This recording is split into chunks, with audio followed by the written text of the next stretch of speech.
And now, our weekly message from the Nebraska College of Technical Agriculture in Curtis. Happy graduation week. This is Allison Lofton from Lodgepole, thrilled to be back in Curtis to celebrate with my treasured Aggie class of 2024. I had the opportunity to intern at Nebraska Animal Medical Center in Lincoln for the past 8 weeks. It has been amazing. I am so thankful for the knowledge and skills I've gained and the friends and connections I've made. I'm glad to have been offered a full-time job there after graduation. My time at NCTA has been great. I've made so many friends and gained a wealth of knowledge through the vet tech program. I'm super grateful for my instructors who focused on my goals and pushed me to learn the most I could. I can't wait to start at UNL in the fall as a double major in pre-vet and veterinary biomedical science. I will then continue on to the Iowa State Veterinary Medical School. I'm also beyond grateful for the stock dog team and our coach Leland. Through this experience, I now have a working trial dog and have made valuable connections in the stock dog world. I loved every minute on this special team and gained leadership skills as our president.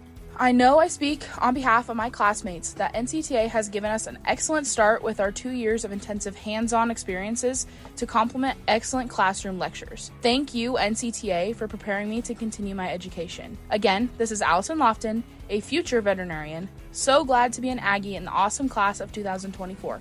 Go Aggies!